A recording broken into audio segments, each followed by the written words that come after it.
All right, everybody. Thank you for being here. Welcome back to the Messy Middle. I'm Anita. I'm your host. And today I have my new friend, Lissa Figgins, with me.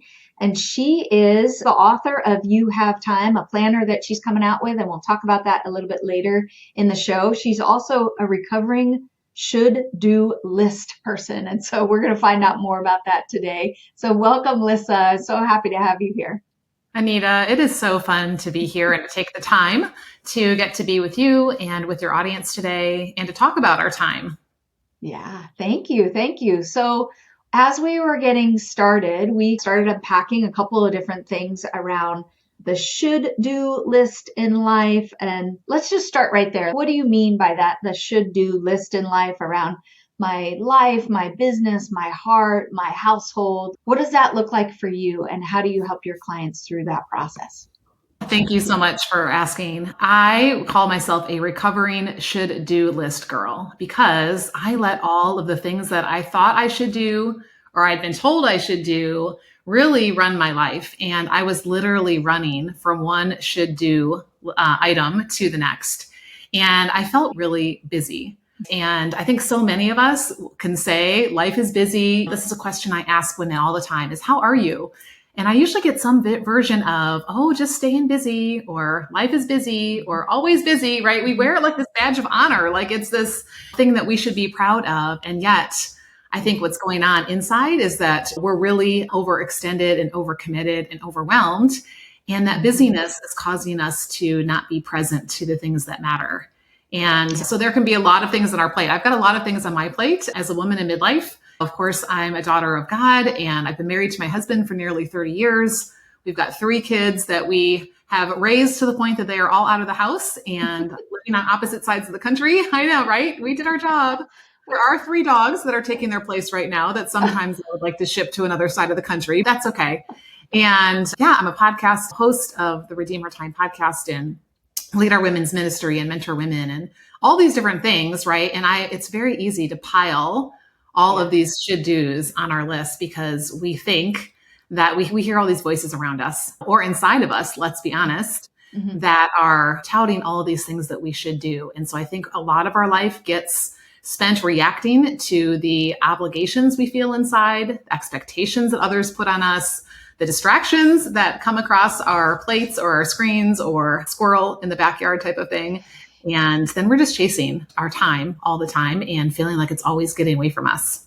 Yeah. When you said all the versions of busy that you heard, I always think if I said to my grandmother, she passed away in her mid-90s, if I ever said the words crazy, busy to her, those words together, she would look at me like I'm actually crazy because in her generation, the word crazy and busy logically would never go together. She would never have described her time and her generation that way. And yet to us, oh, crazy busy, it's no big deal. And you're right, we do inside and out the church. We do wear that as a badge of honor, as if we're somehow that's a good thing for us. And yet what we find, I feel like if we're really honest with ourselves and we're being honest with one another and transparent, who really wants that? Right. Who wants to be so busy that I don't have time to be intentional with my kids? Who wants to be so busy that I don't have time to nurture my marriage? Who wants to be and not take it for granted? Who wants to be so busy that I have a business that turns into a new job and a chore instead of being something like that's the most fun that I could ever do and make a bunch of money and then actually have less time. So I have more free time to do the fun things that I really love to do.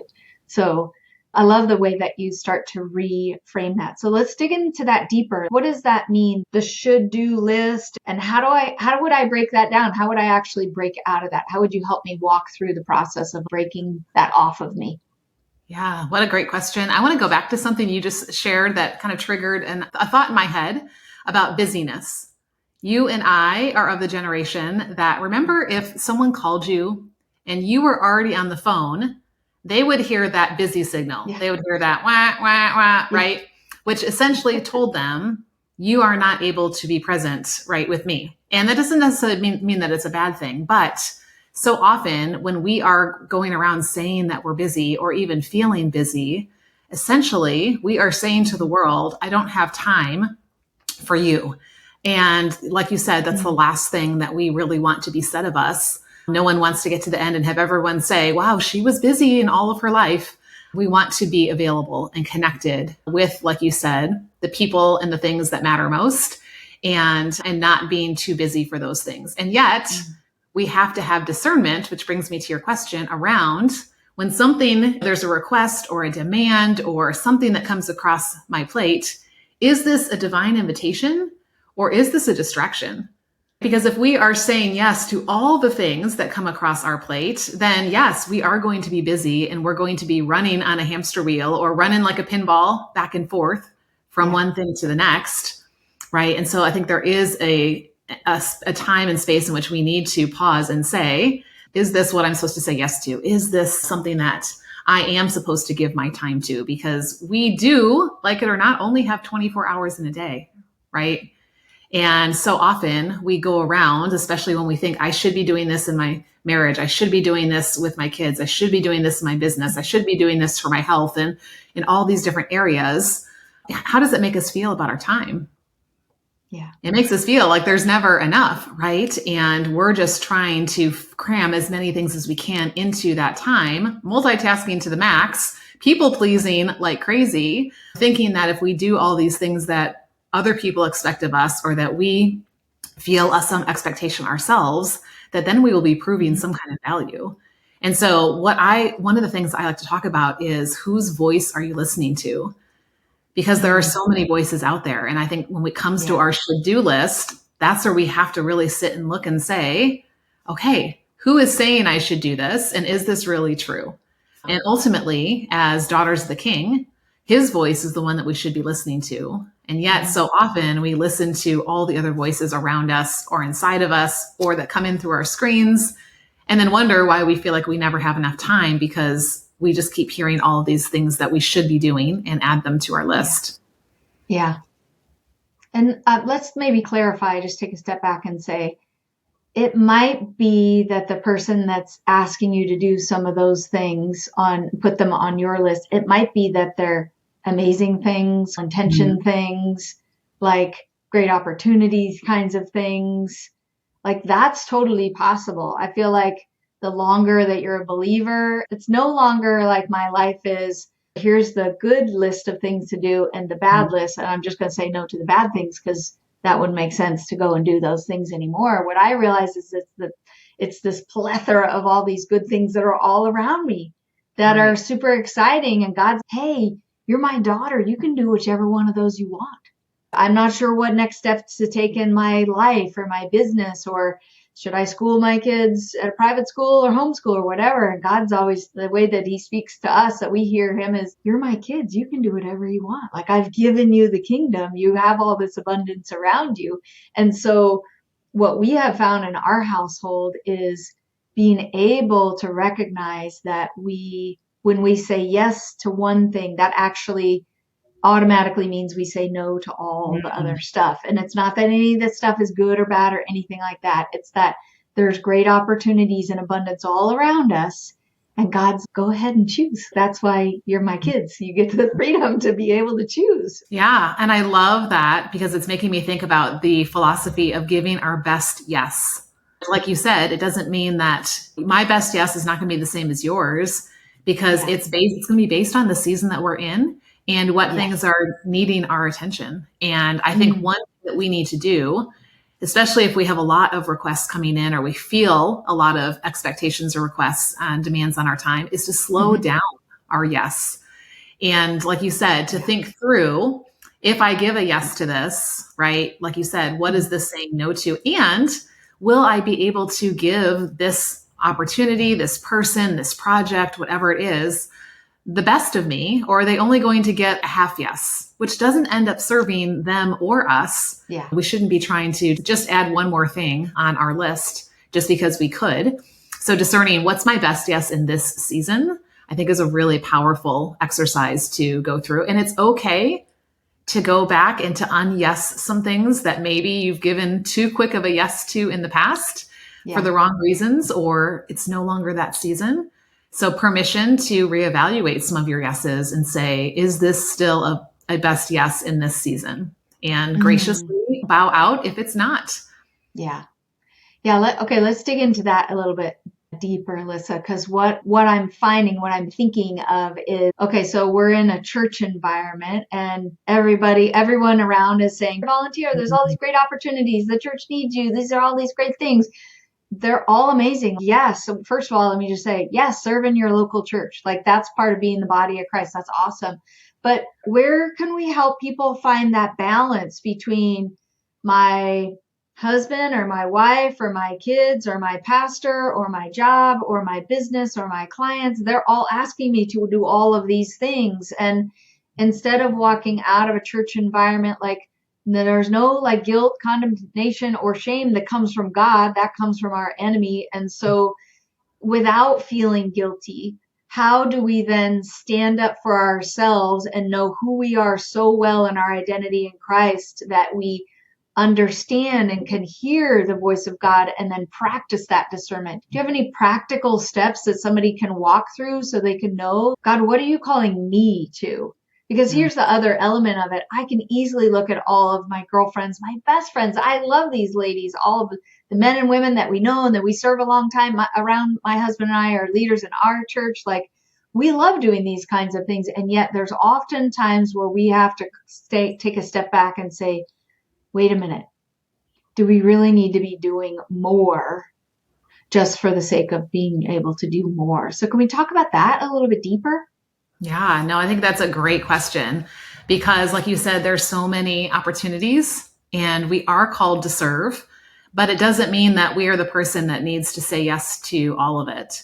And Mm-hmm. so I think, first of all, looking at the season of life that you're in and what those different areas that you just mentioned, what kinds of needs they have in this season. When our kids were younger and it was a lot more hands on, life certainly looked different, and my capacity to do things outside of my home and outside of my business, those, my family, my business, my home, those were the main things outside of that in that season. But now that my kids are out of the house, I have more space for things like that. So I think it's first really stopping to evaluate what are the needs of the season that I'm in, and are Mm-hmm. these things getting attention? Because here's what's going to happen. If you add one more thing, even a good thing, like you said, that ends up saying then no to time that goes to some of these other things, then you're going to start seeing and feeling the results of that.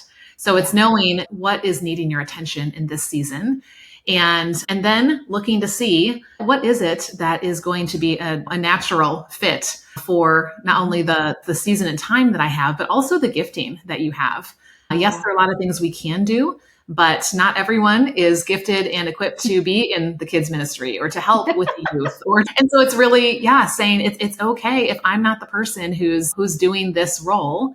What is it that's a fit for the gifts and abilities that God's given me? So we're first looking at the time that we have available, as well as the gifts and abilities that we have available, and what that will look like. And I think when you have a really intentional plan around your time in those other areas, then you know what your capacity is. I Mm-hmm. think what happens is when we're keeping everything in our head, or we're just running from one thing to the next, then we just add one more thing. What's one more thing to the mix? Not Yeah. really paying attention to how then that affects the flow of our day or of our week. And then really quickly we can get burned out and then not be able to serve in the way that we're called to. So I think paying attention to where does this fit into my week and where these priorities are is going to be really key in that process as well. And maybe in this season, it's not, certain things are not going to be able to fit in, and that's okay. Just knowing there are different seasons for that and pausing to reevaluate periodically to make sure Yeah. that it's still in alignment and fitting with that. Yeah. Yeah. Oh, that's so good. I just love that. It makes me think back. We had a season when we had one of our pastors ask if we would lead a small group when two out of the three of our kids were really small. And I Mm, had to go back. My husband and I talked about it and we prayed about it. And I just said, I'm so sorry. This is just not the right season for us to do that. And he says, thank you so much, Anita. This was his response. Thank mm, you so much, Anita, for being able to put your family first and mm. then say no. His job was to ask.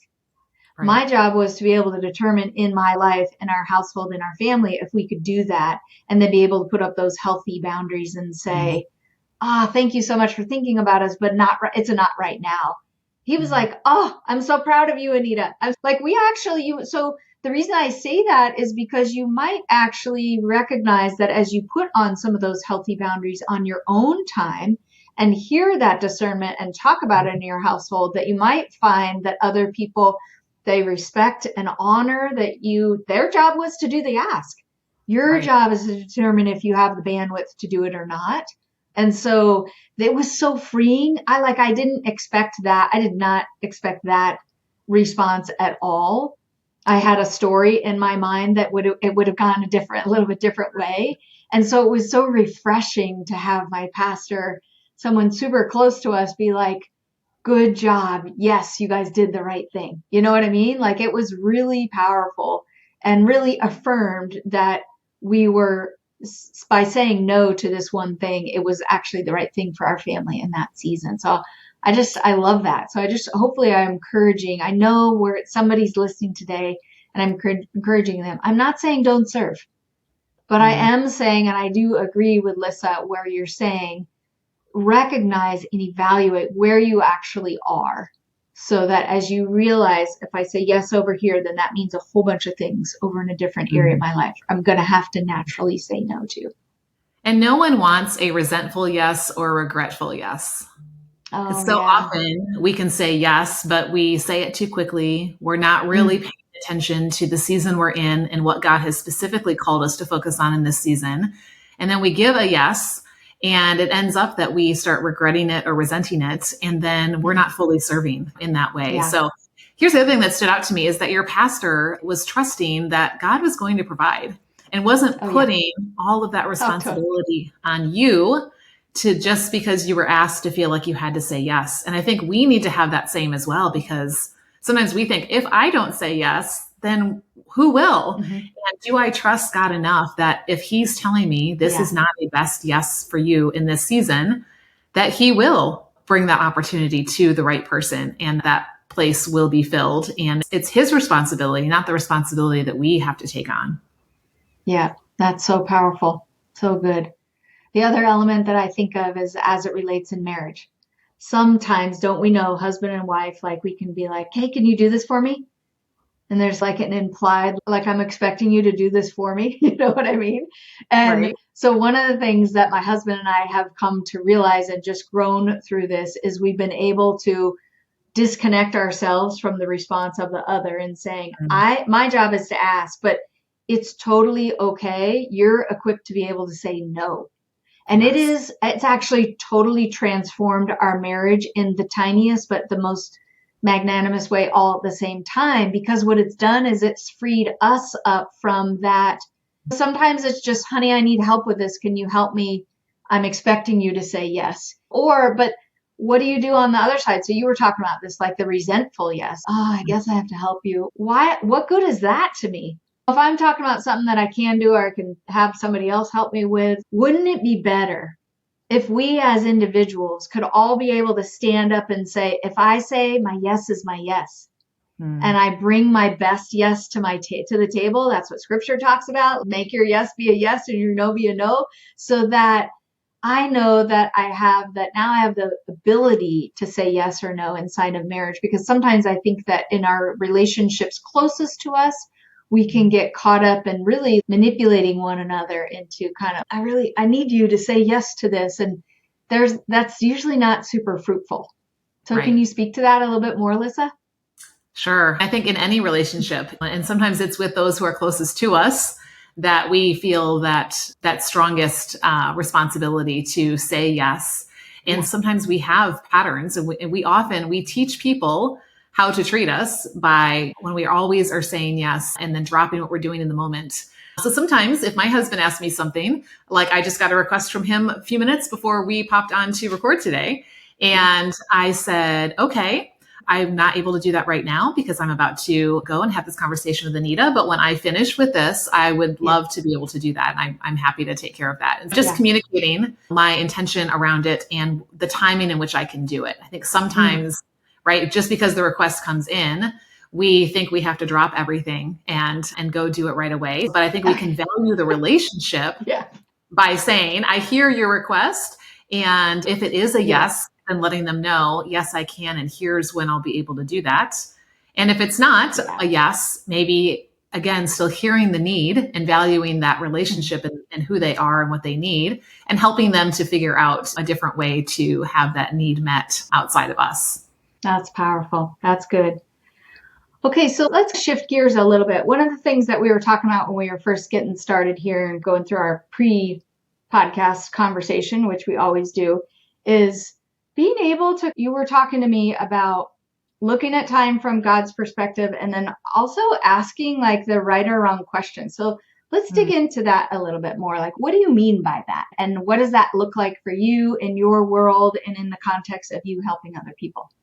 Yes. So, I mean, time is one of those things that every single one of us has the same amount. And we can either choose to live by design and by intention around how we're using it, or by default and just let it go to whatever tends to sweep it up. And yet so often, I think, especially as women with all the different roles that we play, especially in our families, in our work, in our business, in our church community, even in our greater community, it's really easy to go around saying, I never have enough time. How often has those words come out of your mouth? Or if only I had time, or if there was time, or when I have time. And we really start looking at our time as this limited resource that now I have to capture it and control it. Otherwise, it's going to get away from me. And so we end up chasing it all day long. In the Greek, there are actually two words for the word time. In English, we just say time. But in Greek, chronos is like the time that can be measured in like the minutes and the hours and the days and the weeks. And the chronos time is the time that we often chase because we feel like it's always getting away from us. And if you know anything about Greek mythology, Kronos was one of these gods who literally ate his children. And that's what our time does. It's always eating us up and it's always going away. Yeah. And their other word for time is kairos. And kairos is more of that, the moments that have purpose and meaning, that are connected to something beyond us, that aren't measured in an hour or a minute, but in the experience that's happening in there, in the purpose behind it, and are connected to something that lasts longer than us. And so what I find is that our finite brains are often chasing the clock and the calendar, the chronos. And we're asking this question, what time is it? And based on what time it is, then here's where I should be, or here's what I should be doing. And then if I feel behind, I'm rushing to the next thing, versus asking, what is it time for? And those are the kairos questions where we're more present to the purpose behind it. I'm not rushed. I'm not trying to multitask to the max and throw a bunch of things into the same little bit of time and cram it all in. I'm able to be more present to what is it time for right now? And instead of trying to chase this calendar or to-do list, because I need to make sure that I know what time it is so that I can stay ahead of it before it gets away from me and the day is over. I love that. Okay, that makes me think of it from a slightly different angle. So if I start shifting my question from what time is it right now to what's it time for, I'm a doer. I love to get stuff done. Like I'm a go-getter. I'm an action taker. So how do I still get stuff done in the context of what is it time for? Is it possible? I'm just thinking through this question. Is it possible that I get to my day like not getting things done with this different shift and seeing scripture in a different way in my mindset? Or is it possible to actually get more stuff done? You know what I'm getting at is we all have tasks and goals and things that have to get done. And so how do we do that in this new question of what is it time for? In other words, let me give you real practical. If I say at the beginning of the day, what is it time for? It's time to stay in my pajamas and school my kids right on the couch all day long and not reach out to any clients or anything like that. That's what it's time for. So that's definitely happened in my life. That's a valid question for me. And yet I also know that I have some things that genuinely really need to get done. I have some deliverables for clients or something my husband wants me to do, or let's talk about that a little bit. Yes. No, what a great question. Yes, I'm going to say this first. Sometimes it is time to stay in the pajamas and to snuggle on the kids because you're not feeling well or they're not feeling well or there's something going on that they just need that connection time. And so Mm-hmm. here's where sometimes we do have to pay attention to, what it is that is really needing attention in that time. But really, when you look at this, it's really not a way of just saying, this is what I feel like. Because if we go off of what I feel like, we know that our emotions are probably going to steer us towards the comfort things and all of that versus the things that we are called to. So first it starts from looking at what am I called to, like bigger picture, and what am I called to in my parenting? What am I called to in my marriage? What am I called to? Where's God leading me in my faith walk with him?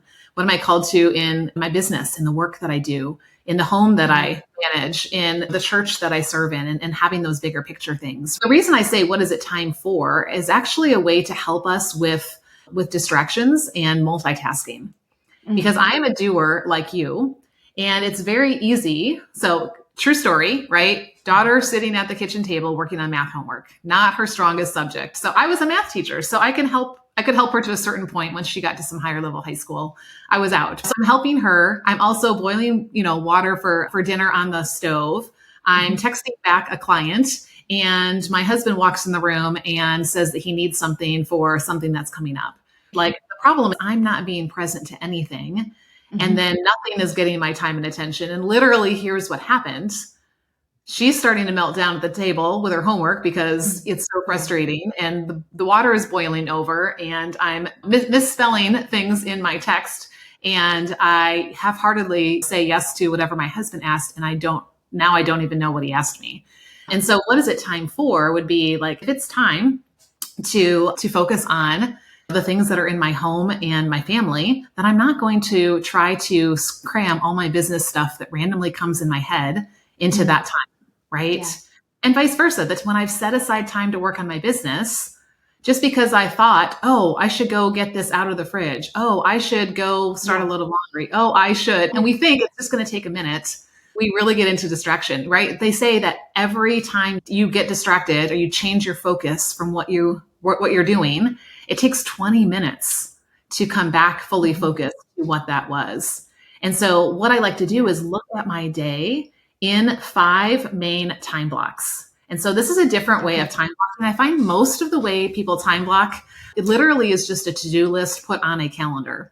And this is not that, because that does feel like you're chasing, right, a list or a calendar all day long. This is looking at the parts of my day and the purpose behind them.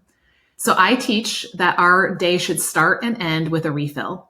We can't pour from an empty cup. So sometime near the beginning of the day, depending on the season of life you're in, there needs to be time that's set aside to fill up body, mind, spirit. And in some seasons that may feel like it's barely anything, but it's okay. And in some seasons, like now, this morning, I got to have an hour and a half, almost 2 hours, sitting with the Lord, working on some bigger picture vision things for my business with him, supporting some friends who needed some mentoring, those types of things. Yeah. And then went on into something else. So having some time where we are doing something to fill up body, mind, spirit before we pour out. And then at the end of the day, how many of us are working up until we go to bed? Or either cleaning up the kitchen or folding the laundry or packing lunches or working on our laptop or on our phone, right? Or scrolling and things like that. But we need time to recharge at the end of the day, right? To refill after pouring out all day. And so those are times where then I don't take on the tasks. The work of the day is done, and it's time to refill again, body, mind, spirit, and prepare for rest. And then in the middle of our day, we have some time blocks that are focused on pouring out into our family and household. Like in the morning, what needs to happen to get the day going, whether you've got kids or a spouse that need to get out the door, or just getting yourself ready and whatever things need your attention before you turn your attention to work. Then we've got the middle of your day where most of us are doing the work, whether it's working on our business or working at a job or things like that. And then we have later in the day when usually the family's coming back together again, and there are things that need to happen, dinner and maybe activities and prep for the next day and things like that. So what it helps you to do is just section your day into these bigger pieces of time that have a type of purpose around them. So when I am in, right, a time that I'm working and I'm pouring out into my business, I'm not running after all the little to-dos that are coming across my brain that need to happen in my home. right? I might have a notebook next to me where I quick jot them down, make sure I get to them, right? And vice versa. When it's time to shut down, then I'm shutting down so I can pour into my family. I can do the things that need to be done to keep the house in a good place and things like that. And so it really helps to eliminate the doing of the randomness, I think is really what it is. Because we do random things at random times for random reasons, we end up wasting a lot of time. Yeah. I find a lot of moms, no, just a lot of people that we're talking to these days in business and just social settings and ministry, all this kind of stuff. So many people are feeling so overwhelmed. Mm. And because they're so overwhelmed with what's the next step or whatever it is that they're dealing with in life, what they're doing is instead of actually taking one step forward, then they're just staying in the soaking of being distracted. Now, hear me clearly there. There are seasons sometimes when this totally happens. Like I get that. But then when you do know, I call it like a chiropractic shift, like something just shifts in you and they're like, oh, wait a minute. Okay, I know that the next step I need, just take the one step forward on what I do. Maybe I'm not going to build a 6-figure business tomorrow, but I do know that there is a step that I need to do. Maybe I'm not going to transition from my employment over to be an entrepreneur tomorrow, but I know that there is one step that I need to do, and not in a guilty way, but really actually in a freeing way of being able to say, okay, what's just the one step I do? Maybe I can just my husband and I love watching some shows on Netflix. They're awesome. It's a way that we spend time together. I don't think there's anything wrong with Netflix inherently, but if I'm spending all of my time binge watching on a show, but then not going after the things that I'm supposed to be doing, then what happens is that overwhelm just gets heavier and heavier and heavier every single day. And then I'm like, oh, no, I'm totally stuck. I don't know what. And Lissa, you mentioned something that I have talked about on previous episodes. You can go ahead and look that up, where you like your own personal blueprint of getting unstuck. Because I believe we actually all have these. But as you're talking through the process of blocking out your time, I love what you're talking about. I love the intentionality. We're huge on intentionality in our household of how do I care for myself in these areas? Then how do I care for these pockets that are important to me? And then I can change that, flip those out when different seasons come. Because you're right, what we need to do and what's required of us when our babies or toddlers or teenagers are out of the house or whatever, like all of that is so different. We're in such different seasons. And so what I know, what God's been speaking to me lately is, Anita, just recognize the season that you're in right now, and then listen to my voice and just take that one step. Yes. So is there any other encouragement that you have for our audience of like, how can they just take that one next step, especially if they're feeling overwhelmed? Let's just be clear, no shame at all. If you're feeling overwhelmed right now, it's a thing. It's a curated thing, by the way. The news curates it, right? There's all the information that we're getting on social media right now is curated to distract us and keep us from communicating well and from our purpose. But what do you think? What's like the next one step that somebody can take to be able to put some of the things that you're talking about into practice in their lives? I love this question because you're right. We can get overwhelmed by all the things and then end up doing nothing. We want two extremes. Either we go the hamster wheel and we try to do it all and we're just running. Nothing's getting enough of us to really get anywhere. Or we say, forget it all. And I'm just going to go binge Netflix and grab some cream and just spend life on the couch because it feels so much better here. So I think what's really important, I love talking about the one thing philosophy. So Gary Keller of Keller Williams wrote a book called The One Thing. Yes. And it really hones in on what is the one thing that I can do such that by doing it, everything else in this area would be easier or necessary or better or fill in whatever. If you have a word of the year or something that you're really working towards, in pausing to ask that question, because otherwise we just get overwhelmed thinking of either all the things we should do or just knowing we should do something, but not really clearly identifying what's the one thing that, that I'm going to do. And then once we figure out what the what is, we figure out when am I going to give that time? Because we can say, for example, I'm going to go for a walk every day because we know that exercise is good and fresh air is good and it Mhm. allows us to talk with God or with our spouse or our kids or whoever we're with. But if we're not then saying, and here's the time I'm going to commit to that, then it's just not going to happen. It's just going to sit Yeah. out there. So I think we need the what, and then we need the when, and then we need the why. How is this one thing? It has to be tied to something bigger than us for the days that we don't feel like it, right? Because those Yeah. days will come. And what is this tied to that's bigger than me? How is this leading me towards this with God life that I'm building? How is this leading me towards this with God business that I'm building? So that, yeah, there's a reason behind it. And that helps me to, take that step even on those days that I don't feel like it. And when we can identify that and then commit to that and then implement it with purpose, then I think we will start seeing the growth and the change instead of spinning in the same circles that we often do when we're just feeling like there are all so many things we could do and should do, but we're not sure where to start. Yeah, that's so powerful. So powerful. Thank you for walking through that process. Thank you for giving us just practical tips.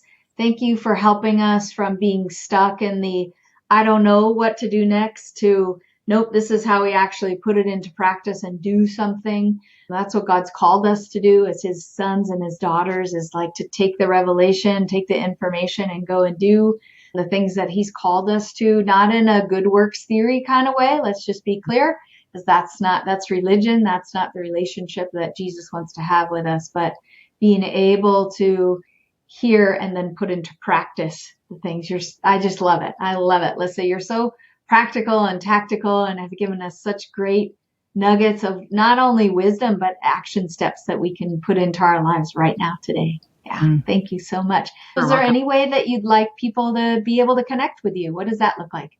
Yes, you can hang out with me on the Redeem Her Time podcast, where we really dive into our heart first and seeing our time as a gift from him. I truly believe that our time is this precious gift he's given us. He could have whisked us off to heaven the minute that he called us to himself, and yet he didn't, and gives us this time that we have in between. And so how do we look carefully how we live, like Ephesians 5 says, redeeming the time, not as unwise, but as wise, because these are difficult days. There's a lot around us. And we have an enemy out there who would love to keep us distracted. So we dive into our heart and our belief about how we approach our time. And then we dive into our calendars and our to-do lists and what we're doing with our time and our life and our business. So that's the best place to hang out. And I would love to offer a little gift to your audience, because I think so many women, especially those of us who are juggling a lot of roles, find that, a quote, there's never time left over for me. And so I put together a guide called Fill Your Cup First, where it's permission and direction to make the time, because if we will never find it and no one will ever find it for us, let's be honest, to refill. So that we can faithfully pour out. And yes, I believe that we have to take that time with him to really have his perspective on our time and the purpose behind it, so that we are good stewards of it and seeing the fruit, not only in our life and business, but also for the kingdom. I love that. I get a picture of the ladies that are going to connect with you, Lissa, that are in an older season of life where they want to reinvigorate their purpose, in a mid season of life where they're going through the motions of just trying to take care of everybody and do everything, but still be intentional in that. And then in those early seasons of life where they're like, I feel like I'm drowning in babies. What do I do? I love what you're talking about, because you're meeting each woman exactly where they're at in any of those seasons or any of the buffer seasons in between, and being able to help them to, be intentional with God, be intentional with their family, be intentional with their lives. I remember asking some older ladies that were so sweet when I first came to Jesus, and they were several generations older than me. And I would ask them things like, what's going to be the most important thing? When you look back over your life, can you tell me like the one thing that'll be the most important thing? And they would always say things that were like intentionally spending time on your marriage and your children and those things that are important. Those were some of the common threads that I would see. And so I was super grateful and blessed to have those gals pour that into me, because it's radically shifted what we've done in our household. So thank you so much, because you're going to do the same thing for some new ladies that are going to find you today. I'm so excited to for them to be able to just step into your world and be set free as a result of that. So we'll make sure and put a link to that in the show notes. Yeah, do you have any last thoughts that you want to share with the audience, Lissa? I feel like what God's message is to us, if it boils down to it, is that you have time. Every day, He lays 24 hours in front of each one of us. And it is this gift. Yeah. And we can choose to try to chase it and control it and bury it because we're afraid that it's going to get away from us if we don't. Or we can choose to receive it as a gift and to recognize that it's not for our own purposes and just to build our own kingdoms, but it's to build His, and to be open-handed with it and to really use it as a way that we love Him above all else and that we love others as well as loving ourselves. So yeah, see your time as a gift, not as something that is a challenge, and it starts shifting things we tell ourselves every day. I do have time for what I'm called to, and then we're asking Him to show us where to put that, where to invest it. That's so good. Thank you so much for being on the show today. I really appreciate you and everything that you're doing. Thanks so much for the opportunity. I appreciate it as well, Anita.